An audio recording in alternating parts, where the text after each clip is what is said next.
வந்திருக்கும் அனைத்து பத்திரிகை மற்றும் தொலைக்காட்சி நண்பர்களுக்கு எனது மாலை வணக்கம். ரொம்ப சந்தோஷமாக இருக்குது. நான் இந்த படக்குழுவை பாராட்ட எல்லா பத்திரிக்கையும் இந்த நேரத்தில் வந்தமைக்கு. இந்த படம் வந்து வர ஜூலை 11 ஸ்க்ரீனுக்கு வந்து இந்த படம் வந்து கொண்டு வரும். இது பல முயற்சிகளுக்கு அப்புறம் இந்த படத்தை வந்து நாங்கள் ஸ்க்ரீனிங் பண்ணுறோம். ஏன்னா இன்றைக்கி இருக்கிற சூழ்நிலையில் சின்ன படங்களுக்கு தேட்டர்ஸ் கிடைக்கிறதில்ல. அதையும் மீறி இந்த படம் வந்து நிறைய தேட்டர்ஸ் கிடைக்குங்கிற நம்பிக்கையில் ஜூலை 11 இந்த படத்தை நாங்கள் வந்து ஸ்க்ரீனிங் பண்ணுறோம். இது பணிவான வேண்டுகோள்னா வழக்கம் போல் எல்லாம் சொல்கிறது, அது எங்களுக்கு தேட்டர்ஸ் நிறையா கிடைக்கணும் அப்படிங்கிற ஒரே ஒரு வேண்டுகோள் தான். அதையும் மீறி இன்றைக்கி புதுமுக நாயகன் இளபரத் அவர் வந்து இந்த படத்தில் அறிமுகமாக இருக்கார். எங்கள் அண்ணன் சேலத்தில் வந்து எங்களுக்கு பருத்திவரன் சரண் அண்ணன் எப்பயுமே எங்களுக்கு சப்போர்ட்டாக இந்த படத்தில் ஒரு மெயின் லீடு ஒரு கேரக்டர் பண்ணி கொடுத்துருக்காரு. விஜு இவர் வந்து மோசடி படத்துடைய ஹீரோ, இந்த படத்தில் ஒரு மெயின் லீடாக பண்ணியிருக்காரு. அவர் சம்பத் ஒளிப்பதிவு பண்ணியிருக்காரு. தயாரிப்பு வந்து இளங்கோ சார், அவர் ஒரு கேபிள் நெட்வொர்க் வச்சுருக்காரு ஊரில். சின்னதாக அவர் ஆரம்பித்தார், அது இன்றைக்கி பெரிய லெவலில் ஒரு கேபிள் நெட்வொர்க் வச்சு ஒரு படம் தயாரிக்கணுங்கிற நோக்கத்தில் இந்த படத்தை தயாரிச்சிருக்காரு. தோற்றம் ரொம்ப நல்லா வந்திருக்கு. இந்த படத்தை பற்றி சில டீட்டெயில்ஸ் இனிமேல் டீட்டெயிலாக நீங்கள் கேளுங்க, நாங்கள் சொல்கிறோம். Thank you sir.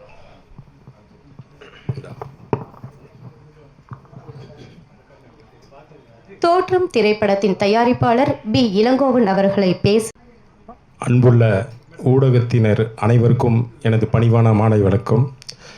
உங்களுக்கும் எனக்கும் ஒரு ஒற்றுமை, ஒரு தொடர்பு இருக்குது. கண்டிப்பாக நீங்கள் எல்லாமே இந்த வீடியோ எடுத்து சேனலில் போடுறீங்க. அந்த சேனல்லையே நான் தான் எங்கள் மக்கள்கிட்ட காமிக்கிறேன். அதனாலேயே உங்களுக்கு எனக்கு நிறைய ஒற்றுமை இருக்குது. அதை பண்ணும்போது எனக்கு ஒரு சின்ன ஆசை இருந்தது. அப்போ யாரோ சூப்பர் ஸ்டார் முதற்கொண்டு யாரோ எல்லா நடிகரும் நடிக்கிற படத்தெல்லாம் நான் போட்டு எங்கள் ஊரில் எல்லாத்தையும் காமிச்சேன், எங்கள் மக்களுக்கு காமிச்சேன். ஏன் நம்ம பையனை நடிக்க வச்சு நம்மளே காமிக்க கூடாதானே எனக்கு ஒரு தோணுச்சு. அதில் தான் எங்களுக்கு தேட்டரும் இருக்குது. அப்புறம் யார் படத்தையெல்லாம் இங்கே நம்ம தேட்டரில் போட்டோம், நம்மளையும் பையனையும் பண்ண வைக்கலாமேன்னு எனக்கு ஒரு ஆசை இருந்தது. அந்த ஆசையை தான் இப்போ நிறைவேற்றியிருக்கேன். கண்டிப்பாக என் பையன் அவ்வளோ சூப்பராக நடிச்சிருக்காரு. நான் பெருமையாக சொல்லிக்கூடாது, மற்றவங்க தான் சொல்லணும். இருந்தாலும் அவருக்கு அந்த வெறியெலாம் இருக்குது. இந்த படம் பெருசாக மாறும். இந்த படத்தை விட பையன் இன்னும் நிறைய படத்தில் நடிக்கிறதுக்கு ஆண்டவனை ப்ரே பண்ணிக்கிறேன். இந்த படம் சரியான கதை, கிராமத்து கதை. அது அவங்க சொல்லுவாங்க சரியாக இருக்கும், நல்லதே நடக்கும். எல்லாருக்கும் மாலை வணக்கம். என்னால் முடிஞ்ச எல்லா எஃபர்ட்ஸும் நான் போட்டிருக்கேன் இந்த படத்துக்கு. நான் புதுமுகம்தான். என்னை நம்பி எனக்கு சான்ஸ் கொடுத்த தமிழ் சாருக்கு first I like to thank him. Pandu மாம்ஸ் அவர் இங்கே வரல, அவரால் தான் எல்லாமே இது. அவர் இல்லைன்னா எனக்கு இந்த வாய்ப்பு கிடச்சிருக்காது. என்னை நம்பி இந்த வாய்ப்பு கொடுத்து எங்கள் டேடி இதுக்கு முழுக்க சப்போர்ட்டாக இருந்தார். அவருக்கும் இந்த இடத்துல நான் தேங்க்ஸ் சொல்லிக்கிறேன். கண்டிப்பாக எல்லோரும் பாருங்கள். ஜூலை 11 ரிலீஸ் ஆகுது.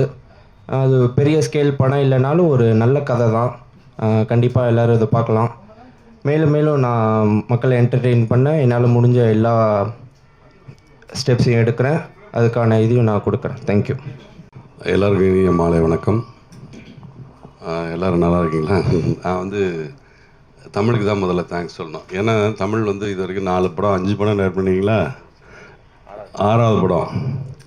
அதில் ஒரு படத்தை தவிர மற்ற எல்லா படத்துலையும் நான் நடிச்சிட்ருக்கேன்னு நினைக்கிறேன். அவர் வந்து சேலம், நான் சேலத்து டேரக்டர்ன்றதுனால அவர் எனக்கு ரொம்ப பிடிக்கும். அவரோட பொதுவாக ஒரு படம் நடித்தா அது வருமா வராதான்னு ஒரு பயம் இருக்கும். ஆனால் தமிழ்கிட்ட வந்து படம் நடித்தா கண்டிப்பாக அந்த படம் ஸ்க்ரீனுக்கு வந்துடும் அப்படிங்கிறதுல மிகப்பெரிய ஒரு நம்பிக்கை இருக்குது எனக்கு. அதே மாதிரி இந்த படமும் தேட்டருக்கு கொண்டு வந்துட்டேன். அப்படியே அதில் வந்து இளபரத்னு தம்பி வந்து ரொம்ப ஃபைட்லாம் ரொம்ப அழகாக பண்ணியிருக்கான். எக்ஸ்ட்ரா நிறையா பண்ணியிருக்கான். எக்கோ டவுன் பண்ணோம், டல் பண்ணோம்.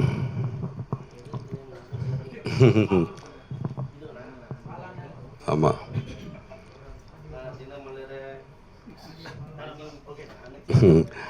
அது மாதிரி இது வந்து அவர் சொன்ன மாதிரி நிறைய எஃபர்ட் போட்டிருக்காரு. இது வந்து ஒரு வில்லேஜ் செட்டப் கதை தான். சேலத்தில், அப்புறம் அவங்க ஊர் செந்துரை, இன்னும் நிறைய ஊர்களில் எடுக்கப்பட்ட படம். அதில் நான் ஒரு நல்ல கேரக்டர் ரோல் பண்ணியிருக்கேன். என்னோடய கேரக்டர் பேசப்படுற மாதிரி இருக்கும். அந்த கதையும் அப்படி தான் இருக்கும். கதையும் ஒரு நல்ல என்டர்டெயின்மெண்ட்டோட ஒரு மெசேஜ் சொல்கிற ஒரு படமாகவும் வந்திருக்கு. நான் பார்த்துட்டேன், டப்பிங் பண்ணிட்டேன், நல்லா வந்திருக்கு. இது ரசிகர்களுக்கு இந்த செய்தியை கொண்டு போய் சேர்க்குறவங்களுக்கு எல்லாத்துக்கும் நன்றி சொல்லிக்கிறேன். Thank you thank you thank you. சரவணன் ஸ்டுடியோன்னு ஒரு ஸ்டுடியோ ஒன்று ரெடி பண்ணிகிட்ருக்கேன். வர்ற பிள்ளையார் சதுர்த்தி அன்னைக்கு அங்கே ஒரு கோயில், பிள்ளையார் கோயில் கட்டிகிட்ருக்கேன். அதுலேயே அதில் ஒரு முனிப்பன் கோயில் இருக்குது. ஒரு 3 ஏக்கர் ஃபுல்லி காம்பவுண்டட் பண்ணியிருக்கேன். உள்ளே ஏதாவது செட்டு போடலாம், அந்த மாதிரி செட்டு ஏதாவது போடலாம். அங்கே ஒரு 100 பேர் தங்கலாம். மேலே நல்ல ஹைடெக்காக ஒரு 10 ரூம் கட்டி வச்சுருக்கேன். இது திறக்கிறது வந்து பிள்ளையார் சதுர்த்தி அன்றைக்கி ஓப்பன் பண்ண போகிறேன். அது முன்னாடியே அனௌன்ஸ் பண்ணிட்டாரு. அது பின்னாடி எல்லாருக்கும் சொல்லுவேன். பெரிய லெவலில் உங்களெல்லாம் சந்திப்பேன். கண்டிப்பாக எல்லாம் நீங்கள் எல்லாம் சேலம் வரணும். ஆமாம், கட்டிக்கிட்டு இருக்கேன். இப்போ வந்து ஒரு ஃப்ளோர் தான் ஆயிருக்கு, வேலை இருக்குது. ஒரு 10,000 ஸ்கொயர் ஃபீட்டு ஃப்ளோர் தான் பண்ணியிருக்கேன். 10,500 ஸ்கொயர் ஃபீட்டு ஃப்ளோர் பண்ணியிருக்கேன்.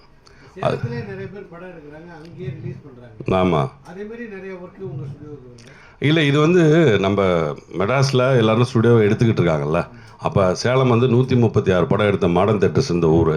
அது சும்மா அது எனக்கு வந்து அது உறுத்திக்கிட்டே இருந்தது. சரி, சேலத்துக்கு மறுபடியும் சினிமாவை எப்படி கொண்டு வரதுன்னு முயற்சி பண்ணுறேன். அது சின்ன முயற்சி தான். ஒரு ராமருக்கு அணில் செஞ்ச வேலை மாதிரி சினிமாவுக்கு ஒரு சின்ன வேலை செஞ்சுறேன், அவ்வளோதான்.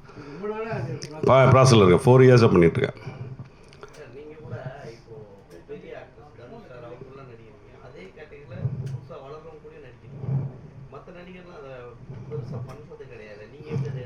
நான் வந்து இயல்பாக அப்படி தான்.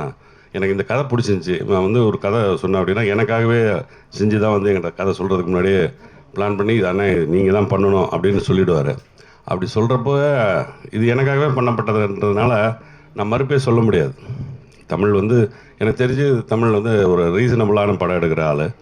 அதனால் நான் பரத் வந்து அது இல்லாமல் வரக்கூடிய ஒரு எல்லா தகுதியும் வளர்த்துக்கிட்டு வந்திருக்கு. அப்படி டெஃபினட்டாக ஒரு நல்ல படமாக இருக்கும். நல்லா அவன் வந்து ஃபோட்டோஜெனிக் ஃபேஸு உள்ள படம் பார்த்திங்கன்னா தெரியும். பாட்டெலாம் ரொம்ப அழகாக வந்திருக்கு. இந்த படமும் வெற்றி அடையணும். நான் விஜய் டிவிக்காக பண்ணேன் மகாநதின்னு ஒரு படம். ஆனால் சீரியலில் அது வந்து ஏற்கனவே அது ஒரு சகோதரிகளின் கதைன்னு சொல்லி ஆரம்பித்து அது வந்து எனக்கு வந்து ஒரு 28 நாள் தான் நான் வர முடியும் அப்படின்னு சொல்லி ஃபிக்ஸ் பண்ணி போன படம். அது சீரியலில் அது முடிச்சதுக்கப்புறம் இன்னும் டைம் இல்லை, சீரியல் பண்ணுறதுக்கு டைம் இல்லை. போயிட்டுருக்கு.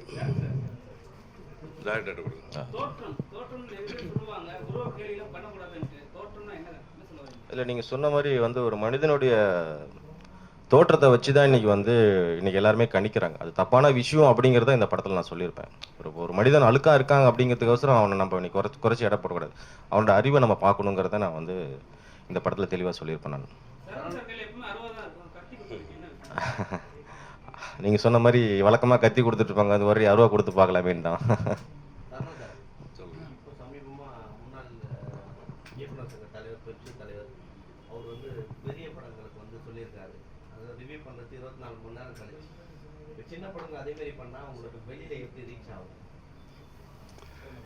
இது தேட்டரே கிடைக்குது. ஆமாம், இதை நீங்கள் பண்ணுங்கள். அது வந்து அவரோட கருத்தை சொல்லிட்டாரு. ஆனால் எங்களுக்கு இது உடனே நீங்கள் செஞ்சாகணும். நாளைக்கே இந்த பையன் வந்து வெளியே தெரியணும். அதனால் அது அவருடைய கருத்து. இது வந்து இப்போ இளபரத்துன்ற ஒரு பையனை வச்சு இவங்க சின்ன படம் ஹீரோவை வச்சு பண்ணியிருக்காங்க. இவங்க வந்து இவ்வளோ பேரை நம்ம வந்து ப்ரெஸ்ஸை நம்ம வந்து அசம்பிள் பண்ணி இதை நீங்கள் நியூஸ் போடுறதே பெரிய விஷயம். அது எனக்கு நியூஸ் வந்தால் தான் அது யூஸ் ஆகும், இவங்களுக்கு யூஸ் ஆகும். அதனால் டெஃபினட்டாக அது அவருடைய கருத்து, அது ஒவ்வொருத்தருடைய கருத்து.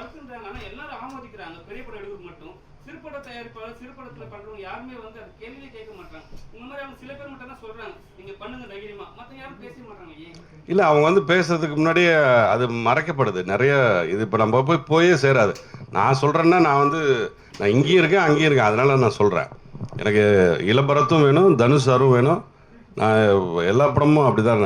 இதில் நல்ல கதை இருக்குது, அவ்வளோதான். எந்த இடத்துல நல்ல கதை இருக்கோ அங்கே போய்டுவேன் நான். சும்மா என்ன என் புருஷனும் கச்சேரிக்கு போனான்னு நான் போய் எந்த படமும் நடிக்க மாட்டேன். சும்மா நல்லா இருந்ததுன்னா கொஞ்சமாவது ரீசனபிளாக இருந்தால் தான் நான் படம் நடிக்கவே போகிறேன். அது மாதிரியான ஒரு நல்ல கதை அம்சத்தோடு உள்ள படம் தான் இது. தமிழ் பண்ணியிருக்கிற இந்த கதை, அதில் எந்த மாற்று கருத்து இல்லை.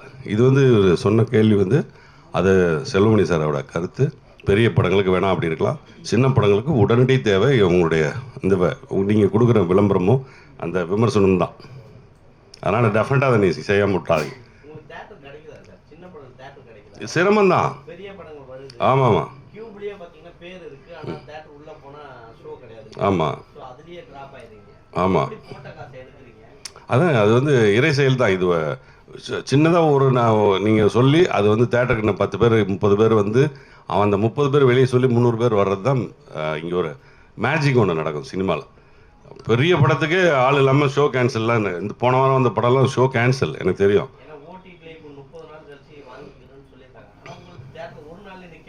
ஆமாம்,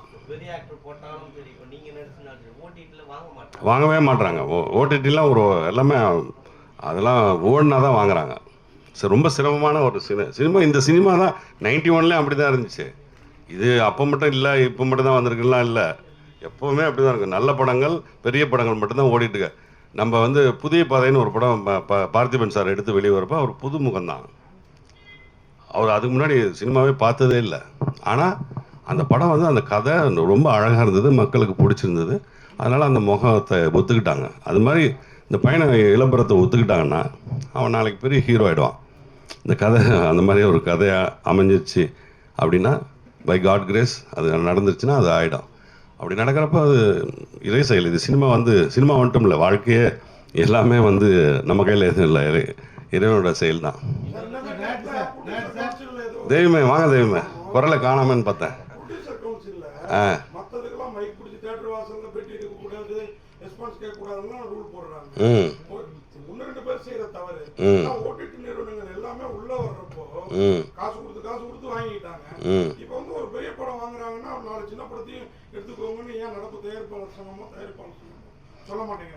அது வந்து பண்ணணும். அது நீங்கள் கேட்குற கேள்விக்கு நம்ம அதை சொல்கிற பதில் இது போய் ரீச் ஆகணும். ஆமாம், நான் தயாரிப்பாளர் சங்கத்தில் இருக்கேன். நான் போன தடவை கூட மெம்பராக இருந்தேன். இந்த தடவை நடிகர் சங்கத்துலேயும் இருக்கிறதுனால தயாரிப்பாளர் சங்கத்தில் இருக்கக்கூடாதுன்னு சொல்லிட்டாங்க. அதனால் நான் போகல. பட் நான் வந்து அதுக்கு வந்து அது பார்த்துட்ருக்க முரளி சாரும் மற்றவங்க எல்லாரும் அதுக்கு ஏற்பாடு பண்ணணும்.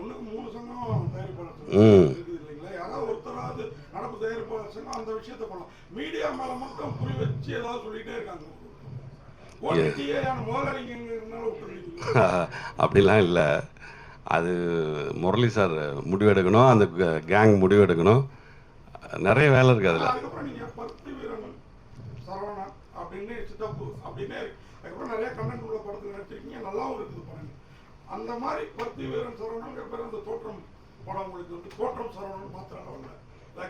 பை இறைசல் தான், காட் கிரேஸ் தான். நான் வந்து எல்லா படத்தையும் நம்புகிறேன், இதையும் நம்புகிறேன். அப்படி நடந்துருச்சுன்னா ஹாப்பி தானே.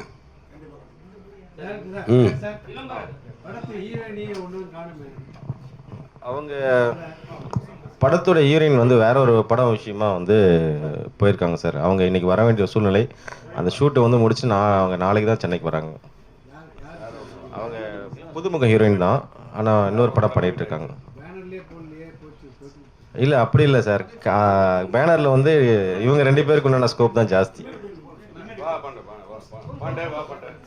வந்து நான் பத்திரிகை நண்பர்களுக்கு நான் ஒன்று சொல்ல விரும்புகிறேன்னா, நான் அண்ணன் சொன்னார் சேலமில் நான் ஒரு 5 படம் 6 படம் பண்ணியிருக்கேன். ஆனால் அந்த படங்கள்லாம் ரிலீஸ் ஆகிறதுக்கு ஒரு சில காரணங்கள் இருக்குது. ஒரு என்னென்னா, அங்கே சேலமில் வந்து ஒரு சேலம் சரவணா ஸ்டுடியோஸ்னு ஒன்று ஒரு எங்களுக்கு அண்ணன் வந்து எங்களுக்காக ஒரு மிகப்பெரிய ஒரு சாம்ராஜ்யத்தை உருவாக்கி வச்சுருக்காரு. நான் என்னோட படம் என்னோட படம் எல்லா படத்துடைய பூஜை வந்து சேலத்தில் வைப்பேன். எனக்கு மிகப்பெரிய ஒரு சக்ஸஸ் வைப்ரேஷனாக இருக்கும். அது எண்ட் ஆஃப் தி செஷன்லேயும் அந்த படத்தை நான் முடிச்சதுக்கப்புறம் நாங்கள் ஒரு போய் எண்டில் வந்து அங்கே பூஜையை வந்து நாங்கள் பண்ணுவோம்.